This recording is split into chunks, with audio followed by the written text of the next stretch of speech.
How we doing, good folk? We're gonna get things here set up here. Get it going the way it should get going. Make sure we got that right. Got that right. All right. I think we got it all covered the way it should be. Boom, boom, boom, boom. All right, kids and boys and girls, how are we doing? It's Wednesday. It's way back Wednesday. What it do Wednesday? What's happening Wednesday? How you doing? Welcome to another episode of Montez at midday. I'm your host, Dre Montez. It would be brought to you by our title sponsor, the Weed Squad, St. Louis. Feel free to visit those guys at the Weed Squad. They're located 8088 Watson Road. You can also go to the website, www.dremontez.com, and get a complete listing of all the sponsors. Find a little bit more about myself, the show Montez at Midday, and as well to get caught up on the latest podcast episodes of my podcast, Who's to Blame. So don't forget to check that out. Well, October is breezing on by, huh? It's almost that time to say trick or treat and dress up in a crazy costume. It's almost that time. Almost that time. But more importantly, you're here. So let's start the show off the way we do. High fives. Chest bump. Let's hug this thing on out. Gotta hug this thing on out. It's almost November. Old man winter time, as they put it out there. Old man winter could be sneaking up upon us at any point. But it's also the favorite time of the year. You got the World Series going on. You got the crunch time in the NFL, college football prediction time, NHL and NBA. All that is going on right now. What better way and better moment to be a sports fan than right now? Few things we're going to talk about today, but we're going to do a couple of recaps first. We'll do a couple of recaps. We'll start off with the Monday Night Football recap. You had one heck of a mess of a game. Seattle playing the New Orleans Saints. And it was, I'm confused on a whole lot of things when I'm watching football nowadays. I mean, what are we trying to do as a team, as a unit, as a crew? What are we trying to do here? Because I'm not seeing the outpouring output of trying to win. I get it. The weather was a little crazy. The offensive lines on both of these teams are atrocious, but somebody got to make a play. Somebody has got to make a play. I mean, this game was winnable for both teams on so many levels, but the NFL is what it exactly is right now. It's must see and watch. It's like you're texting or tweeting somebody. You're not gonna believe what just happened or what happened on that play. But everybody at home can see this, including Peyton and Eli Manning, as their show was back on again after a few weeks in hiatus. But Marshawn Lynch, Sue Bird,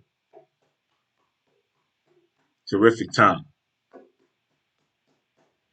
Drew Breezy for Sheezy, She Easy, my dudes. It's a great thing. But I heard some things on the show. You know me and the mind wanders. Navy in the building. Shout out. You know how our mind gets. It wanders. It drifts off on person to person and things of that nature. But still, we try to get it going at some point in some level. And it has not been reached at its greatest potential to me. At some points it should be, but it is not apparently. But Marshawn Lynch dropping the F bomb, that was nothing to me. That was nothing exciting at all to me. I mean that's Marshawn being Marshawn. If you really want to get tactful and nitpicky, you knew he was going to say that. You knew it was going to be that way. He's also entertaining at all costs. He's very entertaining. But wow. And Sue Bird brought the knowledge to the table. She brought some knowledge to the table. Really did. Brought some knowledge to the table. Did Eli really drink some Hennessy? Inquiring minds want to know. Inquiring minds want to know. I heard double tap that when they got to referring to Jeff Saturday and Peyton Manning's relationship, quarterback to center. You know, when you're trying to do the silent count, when you're in loud arenas, what do you do to adjust to the situations? And they were talking about what they would do. He said Jeff likes that double tap. I mean, it was just they were all over the place on that game on Monday night. But I thought Seattle had a good shot of winning the game. It's all about preparations. We understand you don't get that many reps. You don't get that many reps, but you're watching what's going on in practice. You have the playbook, you have the access to game tape, game film, coaches at your disposal. So when these things happen in the game and they go back to the sideline with a baffled look and they get the tablet and look and see what reads did we miss? What did we miss on that play? And then we go back to it and you still do the same thing. There's something being missed in practice across the board. Oh man, Major League Baseball World Series Game One. Where are my baseball fans? I'm not talking about Cardinal fans. Where are the baseball fans at? That was beautiful. That was amazing. I don't have a dog in this fight. The one thing about the World Series I like, you hear about things you normally didn't hear in the season because you don't see these teams all the time unless it's your home team. You're hearing how this team got put together and hearing how the Braves outfield got put together, how that other team that used the trash can, bang, bang, revitalized their bullpen last year, how everybody was looking at the season when it got to the midpoint, the All-Star break, and they both made changes on both sides, which is pretty cool. But here's a footnote I want to put on that World Series Game 1. And the guy who caught Tom Brady's 600 touchdown. Both of you guys are idiots. Idiots. This guy catches the home run hit by a lead-off batter in the World Series. First time this has ever happened. And he throws the ball back on the field. Back on the field. The guy gives the trainer the football back instead of saying, hey, I'm going to hold on to this after the game. I'll go down here with you with security and we can talk and figure this out what we're going to do. If you're just a sports fan, I don't know. I don't know about throwing that baseball back on the field. I think any home run that is caught during the World Series may have some significance based on the longevity it's been since the Braves have been in for one.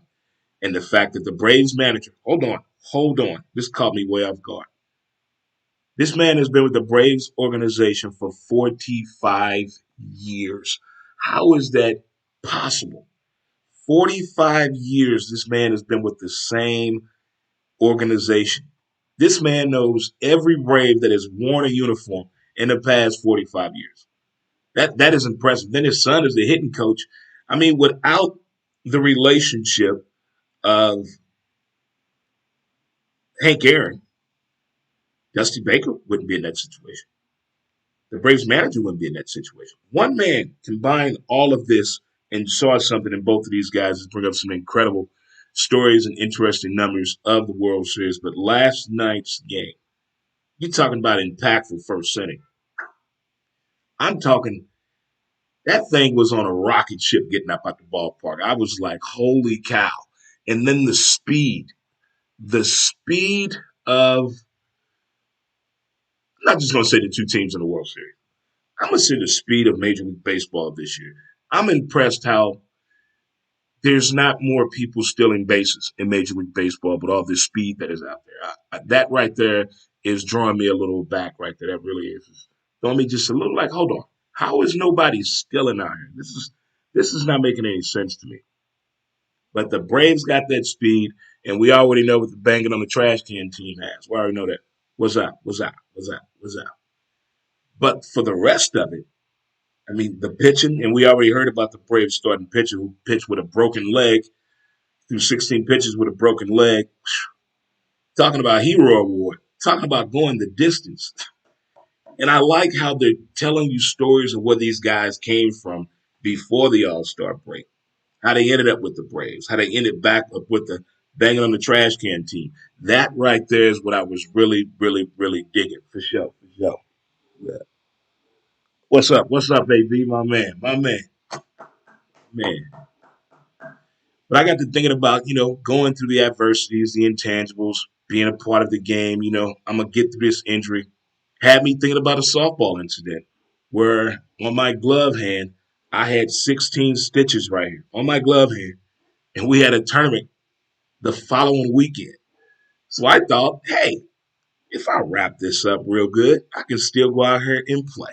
So I wrapped it up really, really good. And for some unknown reason, my coach puts me at first base the first game.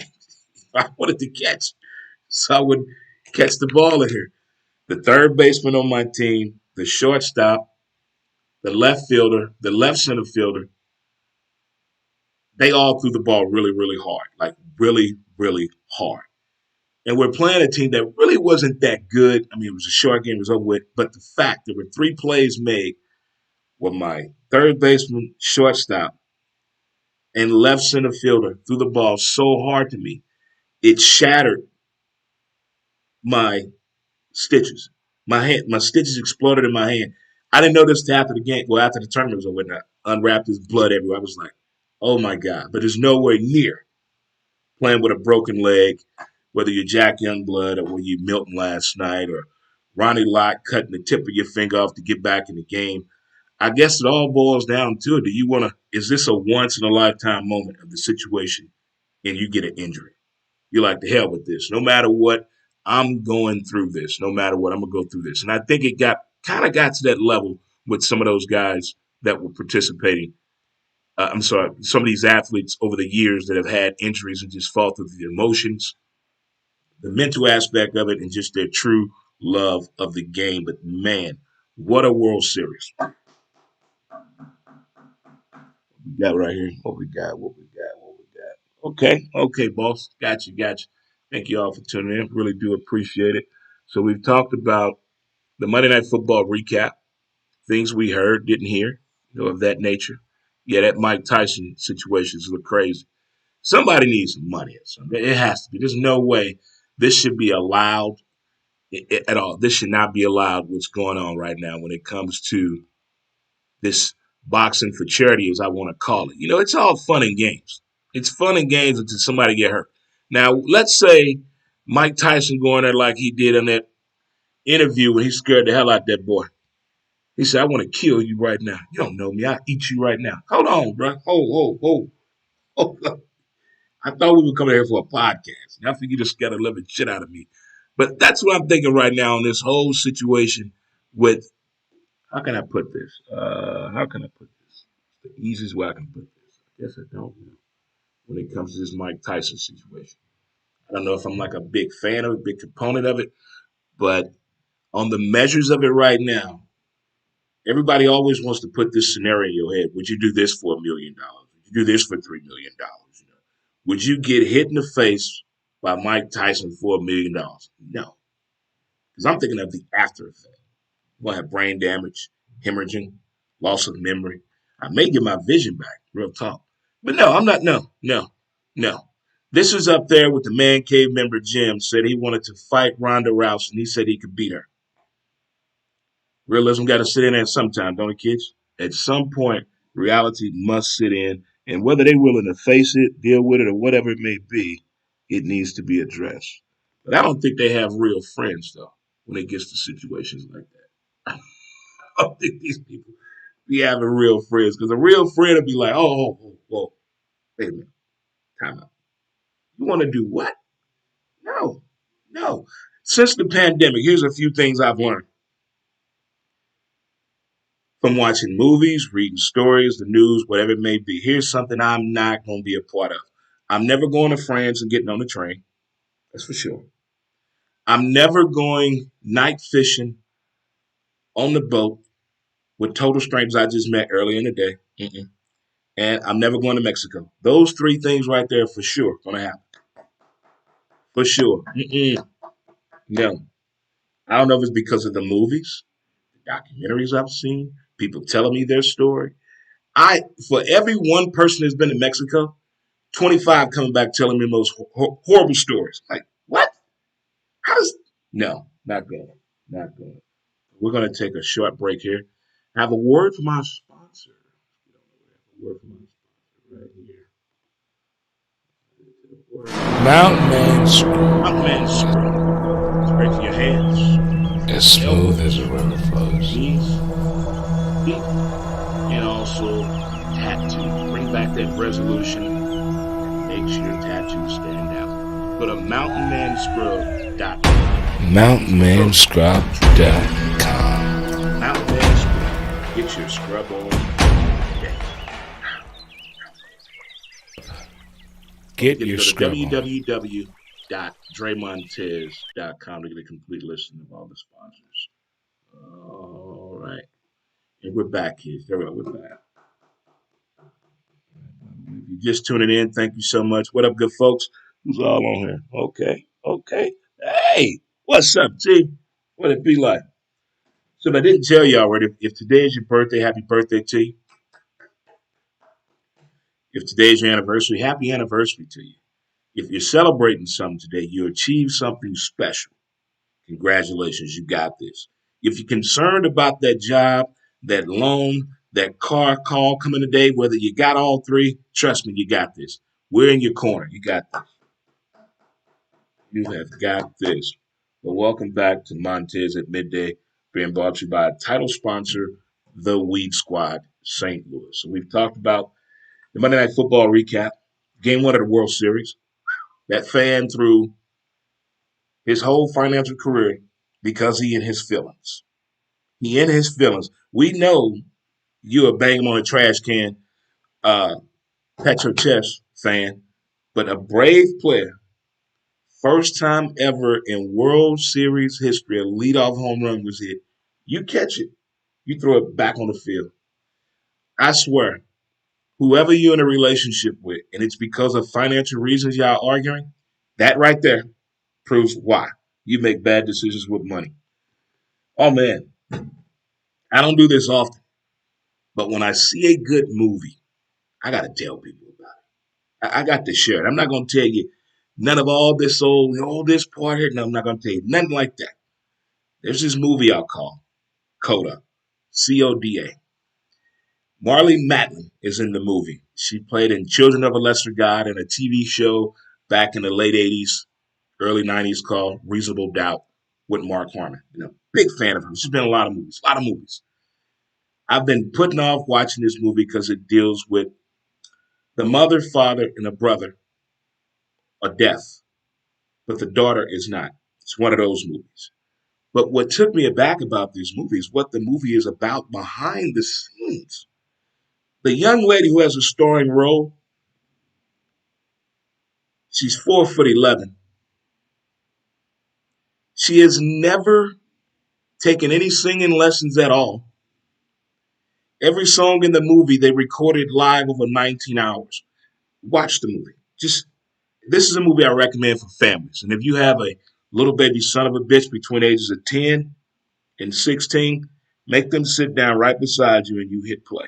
Just I don't care if you get along with your parents, you get along with your kids, y'all live in the same house, y'all ain't spoke to each other, your daughter talk to you ain't shit, your mama treats you like boy, your daddy crazy. Watch this movie. Watch this movie. I was like, wow. You ever watch a movie and as you get done, you're like, I had no idea it was gonna be like that. I had no idea. This movie is one of those movies. It's called Coda. Check it out. It's Coda. That's all I'm gonna tell you about the movie right there. She's never sang in her entire life. Never. Never take singing lessons. Never. This little kid, I'm telling you, some stories in Hollywood amaze me, and then there are others that I'm like, where was everybody at? Well, what are real friends at? Well, where was everybody at? How does this happen? So we're going to our next thing. The Brittany Murphy documentary on HBO Max. Brittany Murphy was in the movie Clueless. That's where it all started at. And she played Eminem's girlfriend in 8 Mile. But she got her start by doing an interview in her town, little city fair going on. God gave her a mic and she just started talking to people. She had that infectious smile. But this documentary tells you what happened to her and her husband. But there were so many signs that there was something wrong. And we always see this later on, whether it's in Hollywood, in sports, but it's never too much around us. It's around the people in the box. It's always around them. And us normal folks say, how does nobody, no, you mean, I don't know too many people that have letting someone just take over their whole entire life. Take it over with bad intentions and your closest circle can't get a hold of you and nobody's doing nothing. We're just gonna sit back and watch. If you haven't seen this documentary, It is it is wild to me what is allowed to go on in Hollywood. Well, we already knew this. I can't see. I'm shocked and amazed. It's a dirty game. The movie industry, the record industry, the sports industry, all of it is everything. Once you move up, it all gets even more complicated. And I think this mindset and your IQ in life, just to be understanding what's going on around you. Not everybody has that ability to understand that, but there's someone around you that has your best interest. I'm taking a walk through the neighborhood.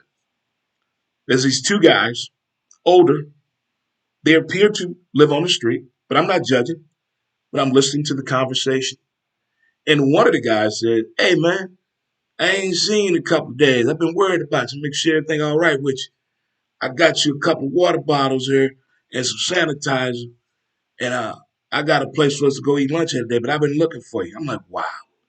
The general concern for people that are not related, but obviously see each other on a regular basis, as opposed to the people that get paid all this money and they'll do a movie with a person, don't see them. Well, I wonder what happened to them. There's no concern. There's none. It seems like the only time we get concerned when there's a national tragedy, check on your people, check on your family. COVID is taking that connection away a little bit. Yeah, social media, we can talk that way, but that together, that being right there, that's gone. Can't have the way we used to have it no more. We got to get creative when we say hello. How you doing? Everything okay? You want to talk? You got everything you need? You need me to come out there and scoop you up today? You can go anything on the stove? All that has changed now, but it still needs to be addressed. If millionaires can't forget about each other, can you imagine what the pay by the hour can do? Mm, mm. Just amazed. But check out that movie Coda and that Brittany Murphy documentary on HBO Max is just something else. Didn't you hear stories? You hear stories, but when you see it for yourself, like, holy, wait a minute now. This is none of this is adding up to me. But and one thing, these new investigative reporters through social media, they're finding out the hidden truth on everything. The hidden truth. I bet I I'm trying to find a good one, and let's go out and figure out what really happened here. Let's figure this out because there are a lot of people that see stuff and don't realize what they saw. I haven't watched it yet, but a young lady remembered that her father murdered somebody in front of her, but she erased it from her memory some kind of way. But it all came back like a movie script, and her dad's in prison now. But that that really happened. So I'm wondering with all this people with working from home, a lot of free time on their hand, to go and find these cold cases. And let's hey, I didn't saw the one with the cat. I saw the one with Patton Oswalt's wife. Uh, and now there's Britney Spears one. I mean, Britney Murphy one. I'm like, these are people that are online all day that are figuring this stuff out. Just finding little clues here and there and sharing these different chat rooms and groups and live streams, and everybody else is coming on board. Like, you know what? I kind of thought the same thing here. I real something something's going on here. All right, we addressed that enough. This particular sport has 82 games. It's a long season. We're not even 10 games into the season, and there are people panicking. What up? What up? What up? What up? What up? Hey now, hey now. Thanks for checking in, tuning in. It is that time of weather and year when you can still barbecue. Get your barbecue sauce and dry rubs and barbecue supplies. CJ, the barbecue madman. And you know it. You know it. But the NBA is like the best soap opera I've ever seen in my entire life. Go to any NBA chat room, they're already predicting who's gonna be in the finals. It just started. Teams are in turmoil. It just started. Is this team gonna go undefeated? They're 4-0. Come on. I can't judge the NBA this early into the season. It's just been so comical watching everybody's comments about the Nets and Kyrie, the Lakers AARP team, um, what's going on with the Sixers, what's going on with the NBA and its officials. They've changed the way they're calling fouls now. We went through the same thing. You can talk to any Atlanta Brave from the 90s when Major League Baseball changed the strike zone. What team did they mostly try to affect and shut down? The Atlanta Braves. Did it work? No. But still, my point is, it's been done before in each and every sport. Matt 93, when they brought in instant replay, everybody wanted to throw that game out the window and attack EA Sports.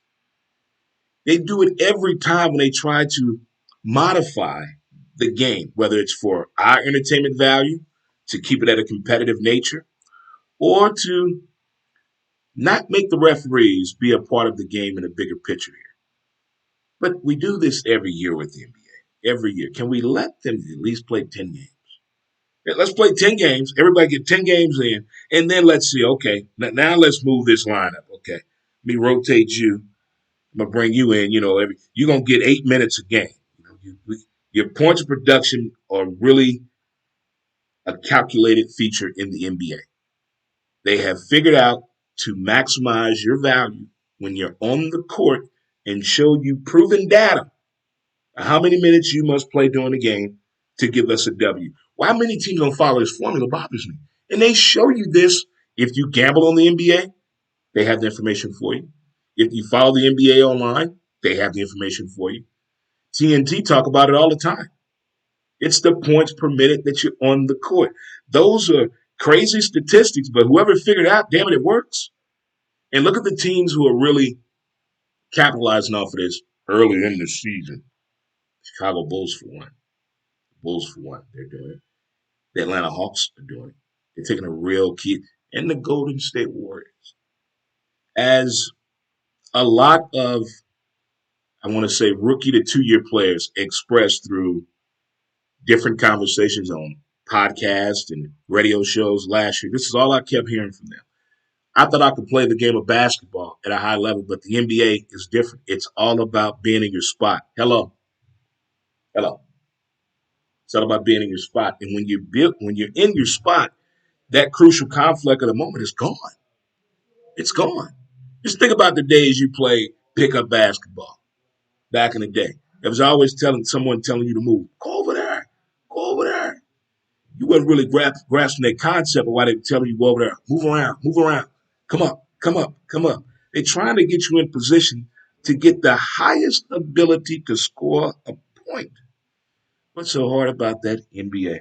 Well, as it always is, it is the most drama sporting league I have seen in quite some time. I thought the NFL was a shit show a few years ago. Speaking of a shit show, the NHL and the Blackhawks. I'm gonna leave it at that. I'm gonna leave it at that. I'm gonna leave it at that. We keep things here positive around here. I'm gonna keep that up here with the Blackhawks and what's going on with that. I want to see how the NHL is going to handle this. It's been a mess for 10 years. Not all came out. Oh my goodness. This is not a good look for the NHL. Not at all. The only sport right now going like untouched, unscathed right now, the four major sports is I'm gonna go with nobody. They all going through their issues. No one can point at the other and say, glad that shit ain't happening over here. Hockey's a mess with attendance and the situation going on behind the scenes in the front office. The NBA, the players that took over and said, we're running this shit. The NFL, oh my goodness, Deshaun, we got to figure this out. Major League Baseball, well, will the team with the trash can still find a way to spit on the baseball? Inquiring minds want to know. But with all the cameras around the World Series, I'm just like them too. I'm pausing the TV. I'm zooming in on the fans in this section. I see anybody with a trash can, a stick, two cell phones. I'm taking a picture and I'm sharing that information online. We're not going through this no more. But what they say, if you're not cheating, you're not winning. Yeah, to some extent. It's called integrity.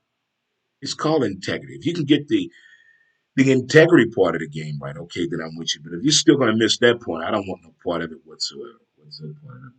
I was trying to use a feature that allows me to get a better communication with you good folks here, but it does not seem to be working for me today. I want to know why. What did I do wrong? Did everything I was supposed to? I mean, what is going on? I mean, it's like not even here. I tell you what. I tell you what. Don't lose your vision, kids. Don't lose your vision. It is no joke. No joke. Yon yon.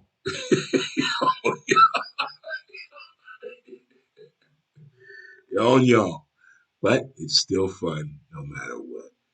That guy that threw that baseball, I sure hope his old lady forgive him and they can carry on with the moment. I think that'd be pretty cool if they can get to that point, but it does not seem like it's going to work that way whatsoever. But anyway,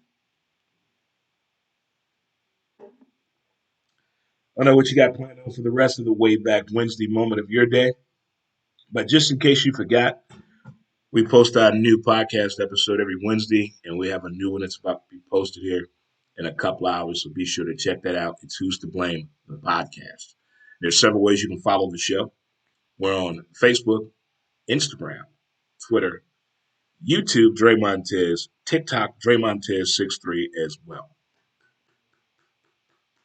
So we're getting it covered in there. It still is not giving me the love that I wanted to give me for some reason. But it's all good, Dre. Don't worry about it. It's all good, player. Don't even worry about it. They tripping over there. We good. We gonna figure it out better. I tried to figure out a way to communicate a little better, and it's not helping. AB, what you say, AB? Still in the base can change total dramatics of the game. Yep. And all that speed that the Braves have, I've never seen nothing. I mean, they can run the bases.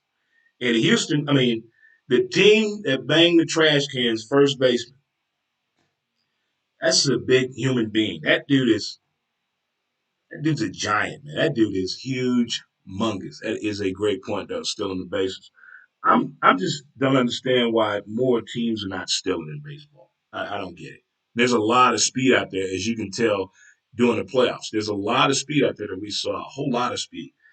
You know, I used to think the most impressive play in baseball was a walk-off home run or a no-hitter, but now I'm liking it scoring from first base, going first to home. That's beautiful. Going first to home. That is, you know what you're doing. Everybody want them doing this. Everybody wants going first to home.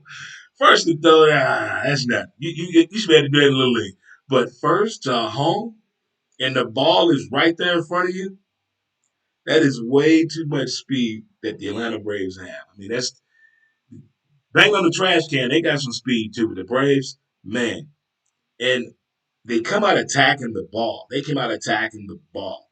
Bang on the trash can pitch. I think he was a little nervous last night, but hey, you can't be nervous in the World Series in your Major League Baseball play unless you're 18 to 21. That's the only way you can be nervous. Only way you can be nervous. Other than that, no, you should not be out here being worried about being nervous. But back to the matter at hand, I want to thank you guys for tuning into today's show of Montez at midday. Thank you to our title sponsor, theweedsquad.com. And thank you guys for taking a little time out of your day to listen to the antics of Montez at midday. NFL recap for Monday night. Game one of the World Series recap. The movie Coda. Check it out. The Brittany Murphy documentary on HBO Max. And my NBA thoughts. Again, in about an hour or two, we will have the latest podcast episode up. So thank you guys. Enjoy the rest of your Dizzy. Do they still say that? Do the kids still say Dizzy? Or am I being just a real old man? I don't think they still say Dizzy.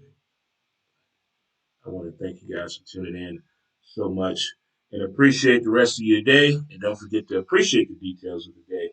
And in the words of my great grandpappy, if your back pockets are touching, it means you have no ass at all. Thank you guys. Enjoy the rest of your day. Peace. We're out of here. We're out of here. Yeah. Yeah. Thank you guys for listening.